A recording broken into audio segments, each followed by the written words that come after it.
Yeah, Brooke does TV. It's pretty cool. Yeah, I had 2 lines. Oh, you had 2? I thought it was just 1. No, 2 speaking lines. What my very first line was, did I already tell you? Well, I thought we read it. So my first line was... I don't know why I'm laughing already. Kiss my ass. Stop it. My very first line in a TV show, also movie, because I didn't say anything in Wonder Woman. Kiss my ass? Was kiss my ass.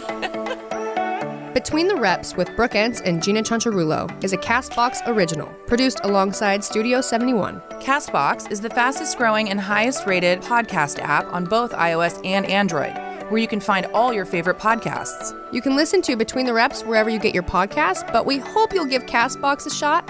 We think it's the best.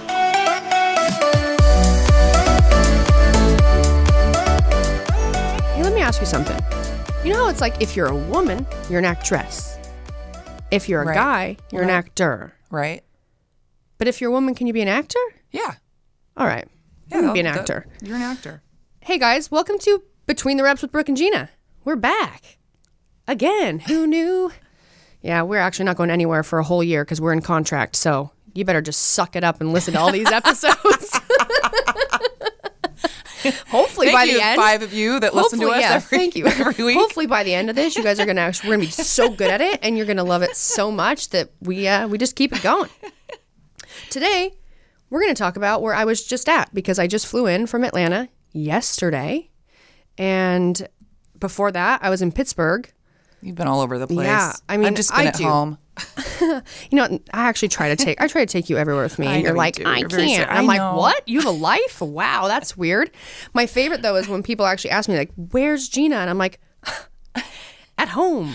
She has a life. Believe it or working. not. I'm like, I try to take her everywhere, but I don't know. I guess I need to make more money so I could pay you I could pay you so you could actually live. Yeah. Oh, you're so sweet. All right, guys. So where I was in Atlanta filming a couple episodes of a TV show, which I cannot tell you what it was because this episode will come out before that episode comes out. But yeah, Brooke does TV. It's pretty cool. Yeah. I had 2 lines. Oh, you had 2? I thought it was just 1. No, 2 speaking lines. What my very first line was, did I already tell you? Well, I thought we read it. Oh, we did. Yeah. But so, okay, the first episode we were in is like the very end of it. But when we were about to film it, the director came in and he basically said, he was like, okay, I'm going to throw you guys lines because it's really weird that you're all here, but none of you are saying anything. So he like threw lines at us so we could like, so you got they more. were basically working with me. I don't know how the whole process is with TV or movies and scripts and things like that, but they do rewrite and change things all the time. Obviously they want to make sure it makes the most sense, or the vibe, or the people too. So my first line was, I don't know why I'm laughing already. Kiss my ass. Stop it. My very first line in a TV show, also movie, because I didn't say anything in Wonder Woman. Kiss my ass? Was kiss my ass. Wait, did you do it like a few different ways? No. If you guys have followed me on my social media, you saw a photo of me that looked like I was either dead or frozen. I was frozen, okay? So basically, I got woken up after 30 years of being frozen. So I was like kind of, how would you be if you just woke up? Like you can't really talk that well. You haven't said anything for 30 years. So were you like, kiss I was like, my ass. Anyways, I went and did this show and it was awesome. But here's what's crazy when I'm learning about TV and movies in general. But like everything is way last minute. And like episodic. What do you mean last minute? Okay, well, something like a big movie would have much more of a plan. But doing like episodic shows, like they're in season 2 of this show and we filmed episodes for season 2. Oh. So like things can be done like pretty quick and like last minute. I mean, there's some time, right? Because you have like one episode comes out a week. That's how normally it is for us when we watch shows, right? So they have some time to do it. But if things need to be changed or adjusted or like something happens on, they can adapt very quickly. So after the Justice League, If you guys don't know who I am, or you kind of know who I am, but you don't know my history in the movies, I did Wonder Woman and my extensive career in the movies. I did Wonder Woman and the Justice League. I was in Amazon in both those movies. You barely see me in Wonder Woman, but just know that I was there. And you definitely see me in the Justice League. I catch the wall, if you know what that scene was. I basically saved the queen. I sacrificed myself for the queen. Our hero, yes. I'm a hero. After that, it was recommended to me to pursue more of that stuff. And so I started taking acting classes because a friend of mine was saying, you need to basically work your acting muscle the same way. It was like their creative way of trying to help me understand, like I train so hard so I can compete and do well, like practice to get better, right? So same thing, like train your acting muscle so I can be better at acting. And my acting coach, she has submitted me for a couple of auditions. So this one was my third self-tape. So sometimes they want you to come in, which makes sense where people always live in LA or they live in Atlanta, because things can be very last minute where they want to see you and you can't always get a flight or like drive the hours to be there on time, so you need to be available. So sometimes they do self-tapes for people that aren't around. So this is my third self-tape. It was definitely better than my first two. It can be hard, obviously. I wouldn't be able to do it. It was real. I mean, it's yeah. Like even for us, like now doing Wonder Woman or the Justice League, you're there. Everyone around you. You create the scene. You create the story. It's a lot easier for you to like be in it when you're seeing it. Right. Right. You're in it. So when you do like a self-tape or you go in for an audition, you don't have any of that. You have to, hopefully you've prepared your character the way that they want it. I mean, you can pretty much do a role any way, right? You can like you said, how many times did you say it? Did you say it differently every time? Just like that. So I kind of had to make decisions, like creative decisions with my acting coach, do this self-tape, and then you just hope that they see it and either A, they can see your potential, they really like you, and they're like, I would put in work to help her or him perform it the way that I want it. Like I can see the potential, it just will take a little bit of work, right? For me, like develop them. Really just saying like, try it like this. Right. Do it like this. But sometimes if they don't want to have to do that, I mean, obviously, you'd want to hire someone who you don't have to train them. They're just already doing it the way you want it. Right. So I did send in the self-tape. I didn't hear back. I was not surprised. Like, this is really new for me to, because for Wonder Woman and stuff, I didn't audition. I didn't go after the audition. They called me and asked me to come in. Right. I went in and read for the role, and then I ended up getting the part. Right. And none of the Amazons really spoke, so the reading wasn't that big of a deal. They didn't call me back. Not a problem. It definitely was a role that I was like, this is something I would really be good at. My acting teacher too, that's why she submitted me, because it was a role that played very well with my personality and my physique. I'm for sure typecasted, and it's not a problem. Right. And I was in Brazil. So like weeks have passed, and I'm in Brazil. I was there for 2 weeks, and I got an email. It's like I get Wi-Fi and I check my email, and I've got an email from my the acting school, and they're like, so they want you, but it's for a different role, and they need to know if you're available all these dates.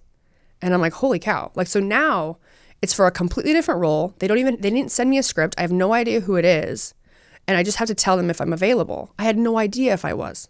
But I was. So I'm like, yeah, I'm available. They give you like all these like lots of dates. Out weeks. Yeah, lots of different weeks. So you have to be really available like the last minute. Yeah. And so I said yes. Okay, well, then I had a lot of things that were coming up. Like we needed to film our podcast. I had a trip to Pittsburgh I was supposed to do with paleo ethics. I needed to go to Salt Lake for Athea skincare. Christmas, I'm going back to Brazil for a wedding. Like there's a lot of things, but I kept having to try and put some stuff off. So companies I worked with, I need to go to Sacramento. Companies I work with, I knew that they understood what it was I was trying to land. And in return, it would be good for them if I was like developing my career outside of just my fitness. So, but I never heard back. And I kept checking with my teacher, emailing like, have you heard anything? Because I really want to do this, but all these other things, this is my job. Right. This is how I pay my bills.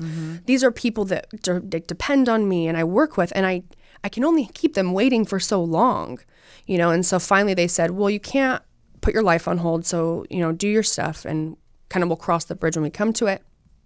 So I did that and never heard back. So I kind of was just like, okay, well, maybe, they found someone else again because it's a whole new role. So they probably looked at a lot of different tapes. And then like a week and a half ago, I get an email and it's like, they want you. They for sure want you for this. Again, I don't even know what this is. I have no idea what the role is. I don't know what nothing. They've been in rewrites. That's why there was this like big gap of time, because they knew that they had this new role, but then they had been like reworking the script and like doing a lot of stuff. She's like, when are you available these dates? And I'm like, oh no. Because at this point, I've now planned stuff. I'm going to Pittsburgh. I got to go to Pittsburgh because we're going to GNC. And this is a very important meeting and trip. I've got to do this. I've told my mom I'm coming home for Christmas at this time, and I don't live there anymore, and I'm never home. And so it's like I have my whole family planning on me coming home, and I'm never home. I'm going to Brazil for my friend's wedding. I've got all these trips that I now can't really move that easily, but I will still see what I can do to try and make it work. So I call my sponsors and companies, and they're still very supportive. I tell them, yes, I'm available, even though I'm like, my blood pressure, my stress is like rising. And it was like the quickest turnaround for me to go to Atlanta. So we find out, they're like, can you be here, this day? So this is what happened. So I went to Atlanta on a Monday to be there for a meeting. So it was the 5th. No, sorry, the 3rd. I went to Atlanta on the 3rd of December. I was there for a big meeting. So we had the meeting on the 4th. I flew home on the 5th or the 6th, whatever. I basically was flying home from Pittsburgh to then have not even a full day. And then turn around and fly back. Yeah. To Atlanta. So I remember I was trying to do all my laundry and put all these things in order. We're doing an Enswear launch. I've got new items coming in. We had to shoot photos in this one day, not even a full day. I had to get all this stuff ready. I had to go and somehow take photos of new items. And I haven't like built out my studio yet, so I don't have like all the lights. It was so stressful. And I left the next morning because what I was trying to do is get them to book me like an afternoon flight to go to Atlanta. Because then it would give me like a day, and then in the morning I could do photos. So I could really get things in order and then go the next day. And they called me and like they understood. Like they felt really bad too because it was this. I just went to the East Coast, came back for not a full day, and I'm going back. But I needed to get there because I had to do a costume fitting because we were filming the next day. So I'm like, I understand. And there's the big time difference, like 3-hour difference. So I understood that I didn't have a lot of time. So you get there. We got it done. We went to Atlanta, and I immediately go from my hotel to the studio for this costume fitting, and that was Thursday, and then Friday. Friday we're filming. Your one day in town, you came over to my house at like 10 p.m. And we looked over your script and tried to watch some of the shows so that we had an idea of what you were doing. And it's like I'm looking for my name in the script too for us to even like understand like what am I doing, like who am I? To do a little research, right? Like when you get a script and you're going to do like a self tape or whatever. Like usually you have a script and it's like okay, you got to dissect it. It's like I need to learn as much as I can about what I am, what's happened before this moment, by the number on the page or the scene. It's like how far are we into the episode? How far are we into the movie? Is this the end of the movie? Is it the beginning? Because all of that is going to change your character or the way you play it. Or how you're going to say kiss my ass. Or how you're going to say kiss my ass. Yeah. So it was crazy. I mean, so you get there. Super last minute. Did you have like a trailer? When I first got there, I did not have a trailer on Friday. because we filmed an episode Friday, and then I had days off where then we were just doing like practice and stunt practice, and then we had 2 days of filming. What did you have to do for stunts? I want to know. Well, first we'll take a quick break and then we'll come back. Okay. And I'm going to tell you about stunts, and it was so fun. And you saw the bruise on my leg. Oh, it's huge. It's like on your ass and your leg. This is like the craziest part is I was like, I could feel myself like getting bruised, and it egged me on. It's like this. I'm like, that's like the craze. That's like the CrossFit mindset. Like, yeah, bring it on. Bring it on. All right, we're going to take a quick break, and we'll come back and talk about your bruise. More specifics about my experience on this TV set. This episode of Between the Reps is brought to you by Scentbird. Sorry, I'm going to say that again. Scentbird. You can't forget the T. It's like, I'm from Utah. I say mountain, right? You say a lot of things weird. And a lot of people are like, no, you say mountain. You say INGs. Ng? What do you say? Ing? Ing. Scentbird is a luxury perfume subscription service that allows you to try all kinds of different scents, which is cool because if you have commitment issues like Gina here and me, well, no, mostly Gina. Mostly me. You don't have to commit to one flavor. You can try all kinds. Well, and I don't like getting so much of one thing. I like getting, I mean, that sounded weird. No, I agree. Like, but I don't like getting like buying the huge things. I like having little small bits so I can keep changing it. And when they're expensive. I mean, if this company allows you to try a lot of those bougie, pricey scents. Champagne, what is it? Your champagne taste on a beer budget. Yeah. Champagne taste on a beer budget. That's what this gives you, which is awesome. And it's kind of like my monthly scent adventure. I didn't know you had one of those. I want to go on one of those. Come with me. Come with me on my monthly scent adventure. All you have to do is sign up for your monthly subscription to Scentbird. Scentbird has 450 different designer brands, and you choose one every month. Oh, this is my favorite part. What? I want you to sing the song, Gina. Louis, Gucci, Fendi, Prada. I screw it up every time. Yeah, I almost screwed it up, but you saved me, so thank you. So you'll choose a perfume. They'll send it in a 30-day supply. How many sprays is that? That's 120. So you always smell amazing. Dude, the next time my subscription shows up, I'm going to test that out. All at one time. Sprays? I love all it. at one time. 1, 2, 3, 4. We're going to test it. Free shipping. Yep. Oh, yeah. Skip the department store and pushy salespeople. I can't stand that. For instance, skip it during like the holiday time. That's a great gift, actually. Start someone on a subscription to smell better. I'm going to do that. So with this exclusive offer for all of our listeners, you'll get 50% off your first month today. That's only $7.50 for your first perfume, which is amazing. Yeah. I've never spent that on a bottle of nice perfume. So to get 50% off of your first month, you can go to Scentbird.com, which is SCENT, don't forget the T, bird.com/reps, and use our code REPS, R-E-P-S, for 50% off your first month. Again, SCENT, bird.com/reps. Use our code REPS to get 50% off your first month, which is super cheap, only $7.50. And also, you might smell better than me and Gina do right now. Sign on and smell amazing. All right, so get there Thursday. Go into costume fitting, and I go in, and they're like, so we're gonna, this is the best part. My hair was kind of wavy because I had just traveled, right? I had curled my hair, but it wasn't like done. And the woman who's in charge of makeup and hair, she's like had like this concerned look on her face because she was letting me know. She didn't know what to do with you? Well, no, she was like letting me know, like, I can't do anything with this. It was too pretty.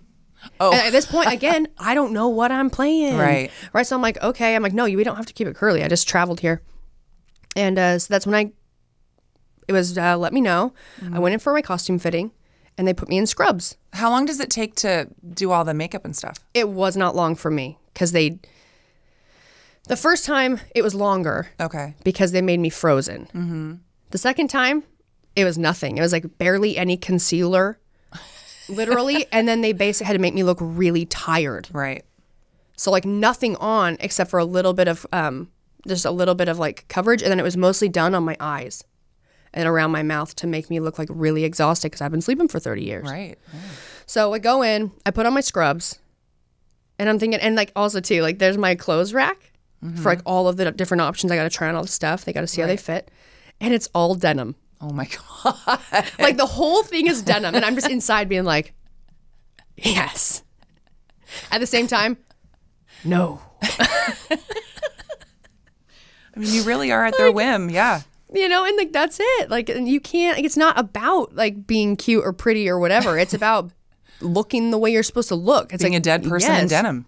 So I do my costume fitting, and then we basically the next day, my call time was 1 o'clock. You go in, and I went in. They start making me. They probably started my makeup about 2 by the time, and they start by painting me kind of blue and like doing. I'm in scrubs. They're just painting me from like my arms down, and then my face and my neck. And did that take long, or? It took a while, and it was airbrushing, and you have to like layer all the different colors. So after they have like my coloring right, with a lot of like blue because you've been like frozen and frostbitten, they have all of, they put my hair in this like a low ponytail, and it needs to make my hair look frozen, right? So they have this jar of ice. It's like a jelly that make you look like you have like ice on you. Oh. So I've got that on my arms, on my hands, I saw the picture all of you, over my face, my eyebrows, really my cool. lips, and then my hair. Because it's got to look like I'm like frozen. And then in the ends of my hair. And then they go through and they use like different fake snow or frost. And a lot of it's salt. Oh. Like almost in like different grains of salt. So I've got it all over, and like other stuff too. I don't really know what it was made of. Start like to bloat? in my hair. I was immediately just like. You got some in your mouth. Just like absorbing water. Like a sponge. Were your ankles swollen? Yes. Yeah, this is another thing about television or movies. I experienced this on the movie set too. Very cool. Hurry up and wait. Oh, yeah. So on my call sheet, I was in makeup at 2, on set at 4:30. Right, but how long did you wait before you? We didn't even start my scene, and I'm in like just disgusting. And Right. it's me, and I've got 2 buddies. We're like a team of people. We're all in these like super frozen looks. And we didn't even get on set till 8 p.m. Oh my God. So you just sat there waiting. Yeah. And this is funny. So I was showing Derek Lewis. He's a UFC fighter. He's like number 2 in the world. He's incredible and so sweet. I'm showing him one of my latest YouTube videos of me and James Krause, who... Oh, when he choked you out? He choked me out. And he turns this... Oh my God. This is... I turn the video on and Derek goes, "Who is that?" And I go, "That's me." And he goes, "Oh." And I'm like, "What? This look doesn't do it for you?" Like I looked so different that even other people on didn't set, recognize you. Yeah, other That's people funny. on set. Like I remember I was walking the other day, and Jose, he's in the show too, and he was like, "Oh, I met you the other day. I didn't even recognize you." I'm like, the hair and makeup must have done a really good job. That's awesome. But yes, So wait, I want to hear about your all day. stunts though. Okay. So like, We did you had have stunt to? practice on Monday. Okay. I didn't do any stunts on Friday. It was I had to roll out of this thing, and there was like a metal piece, and that's why you roll out and you do the scene over and over again. That's why I developed this massive bruise on my leg. Like rolling massive, out. okay? Like just doing like a somersault? You basically, I'm like laying Roll down. up It's like me waking up. Oh, okay. Roll out, and you're like, well, whatever. Okay. Like a zombie? Kind of, yeah. You know I love zombies. I know you do. Okay. So Monday was stunt day, and I go in. I'm super pumped. I did I did a stunt test for Justice League, and the response I got was the same this time. But the response was, you could have a career in stunts if you wanted it. Would you do that? Yeah. Kind of be pretty cool. Yeah. Yeah. And they said that when I did the Justice League too, and they also, they were like, this is your first time doing this, and you are better than more than half of the women that are doing stunts right now. And this was the same thing here, which I had a fantastic time on this, working with this production team, by the way. Everyone was so great. And that's not, I can't say that for the last 2 times that I was in that sort of industry. Right. So it was a really pleasant surprise. And the same thing, like I'm with the girls, and I'm learning like a ton of stunt, like hand-to-hand combat. Like it's a lot. Like our scene was like it's like a really big battle scene. So we start moving and I'm just catching on so fast because I one, am super athletic. I do CrossFit. I'm physical. I'm active. But then I've also danced my whole life. So choreography is easy for me. Like I catch on really well, and like body mechanics and things like that. So they were getting, you know, super surprised, and they're getting super pumped. Like the guy who's was the stunt coordinator and the choreographer, super excited. So then they're like getting really excited because they're like nitpicking me, and they keep saying like, we normally like I wouldn't do this, but you're already doing it so well that like I want to like really make you even better, you know. And they said, I work with a lot of actresses, and I go, and it like made me stand back because I was like, oh well, I mean, I kind of consider myself like more of an athlete than like an actress, you know, because this whole thing is very new to me. And it's like, well, I guess I am an actress because I've landed an acting role in multiple things now. But like for them, you know, they work with, when they're doubling someone, because this was my double, they have to help you. Like their job is to get you looking as good as possible. And the running joke the whole time I was there was that my double didn't have a job. They literally had me. I was going to ask how much the double actually did. So there was two things that were like a flip, like a bigger stunt that like they for sure like wouldn't, even if like for me, I would want to try it. You do a flip? Yeah. Like a back flip or a front flip? And it's in a fight scene, and I get like flipped on my back. Okay. Like for me, it's like I would 100% want to try it because that's kind of how I am, and I'm physical. But for them, it's very important. Like there's a lot more to it, right? Like insurance and things, and they have to really be careful. And if it's not in the contract for you to do it, like if something bad happened, it'd be really bad. But for me, there was so much of what I was doing in choreograph that I could do that I wanted to do it, and the producers or like the directors were like, if we can have her do it, that's better because... Well, sure, it's going to look more authentic. Well, really, and it's just because then you don't have to worry about like seeing someone else's face. Like this is obviously lower budget than when I did Wonder Woman. Wonder Woman in the Justice League, they do face swapping. I mean, the stunt doubles, they have like these dots they put on their face, and they can basically take their face and swap it with the actresses. Oh, wow. So, and this you can't. Right. You know, so... Here, lean forward. What am I doing? Your hair's messed up. Yeah. Sorry. Okay, I got you. I'm a hot mess today. No, you're not. But yeah, so it was crazy. And I told them too, I was like, no, I think that they almost thought like, I wonder if she'd really be interested in it because I'm acting. So normally an actress or an actor would want to like keep doing that, you know, and I'm over here like, well, I want to do both really. But they said, like, one of the guys who was in charge of all the stunt guys was like, if you know, would you ever consider a career in stunts? And I was like, absolutely. Like, sign me up. Yeah, it'd be so cool. You know? Yeah. And then I did talk to him later on and, like, mentioned, you know, I started taking acting classes. I did musical theater my whole life. Like, that's the background that I have. But I wanted to do acting classes because I feel like there will be opportunities that come up, and I want to be prepared for them. Right. You know, but I still put all of my other stuff in my fitness and CrossFit and health and, you know, motivational and like teaching and things like first. And this is something that it's not a hobby, but it's not my main gig. Yeah. It's not like what's really putting like food on the table. Like this is my career. It's not your first and passion. This is something that I would love to be able to just allow my platform or my career to broaden and do more stuff. And he said to me, you know, he's like, I think it would be really important to keep doing the acting, but for you to be someone who can do all your own stunts, he's like, that is like really, you know, valuable. Yeah, it's badass. And so, which was kind of cool because to me it was like, you could tell me right now, like you wanted to hire me as like a stunt actor, and I would probably just be like, okay, you know, and like, and his advice was like, keep doing the acting thing because you're really good at that, but keep also like do the stunt stuff too. Yeah. So I had a really good time, and there was a time we're practicing and like just running our scene over and over, and they have these pads out. Because if you can put a pad down and like talking to the stunt men and women, you know, back in the day, they're like, people, you get wrecked. Like, oh, for sure. You know what I mean? Like you get wrecked. And so it's where I could go and do stunts, and it's not like I'm not ever going to get hurt. you still have to prepare because you still can get hurt and people still have injuries. Like doing that is an active physical thing. You're basically falling or jumping through windows and like doing all this stuff in the safest way possible, but you have to learn. It's like you have to learn how to fall. You have to learn how to land and fail without getting hurt, but making it look like you're getting hurt. So the mats that they put out, are they like yoga mats, or they're like really cushiony? Like cushiony ones. Okay. They have like different ones for different pad or something. Different ones for different like what you're doing and things like that.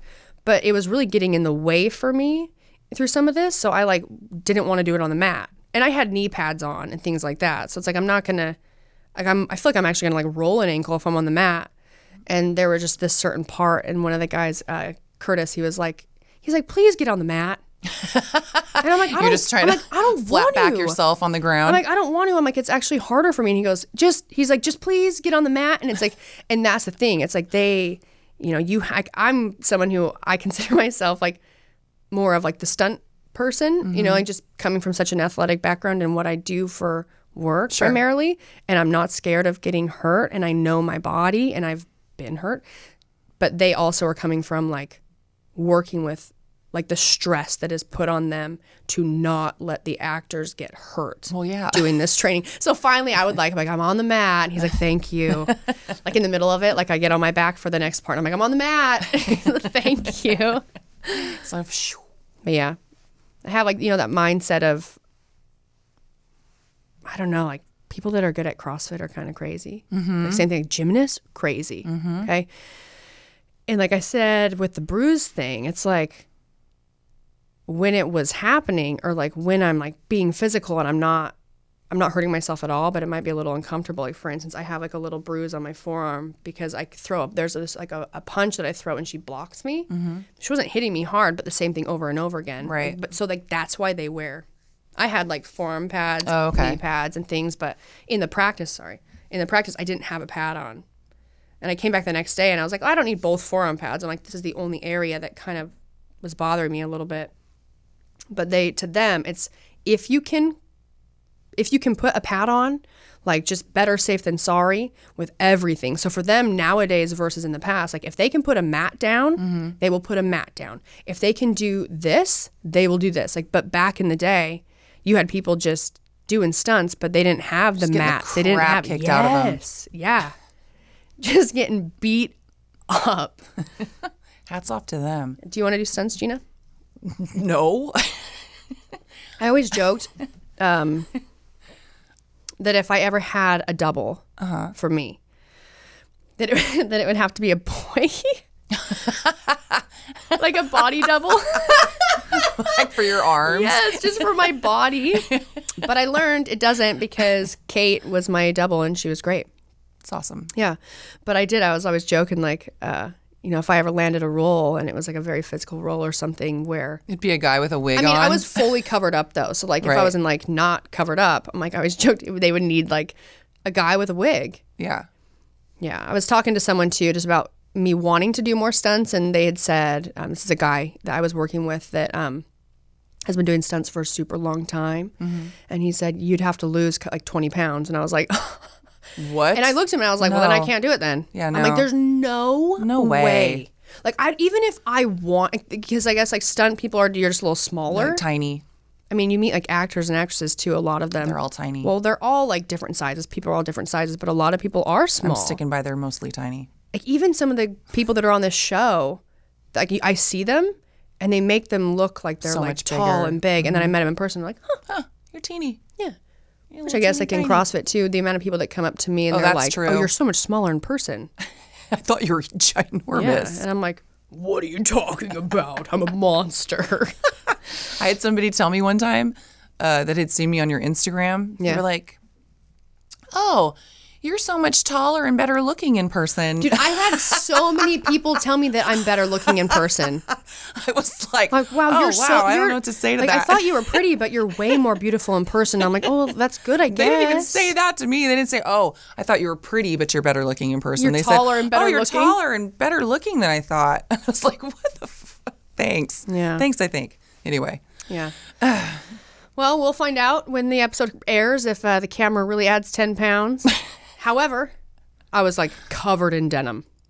Oh yeah, the And denim's we were shooting outside. No it one's was gonna be able freezing to cold. see you. Shooting outside, it was freezing cold, so they wanted us to be as warm as possible. Right.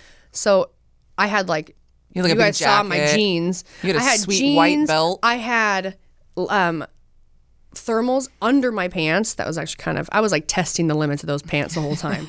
Just gonna burst. Squats, like I'm gonna rip these out, man. I really thought I was going to. A blowout. But yeah. The denim wasn't as bad as I thought it'd be. No. In fact, might be pulling it back. 70s look. My hair was great. Nice ponytail with these like Farrah Little waves Fawcett in the bangs. front. Yeah. I want you to do your line one time though. Kiss my ass. I had another line too, and then we'll end this thing. But my second line was, "Glad you made it. Now we won't have to hunt you down." Ooh. Now we won't have to hunt you down. That's a cliffhanger right there. All right, guys. That was my first time on a TV show. It was crazy.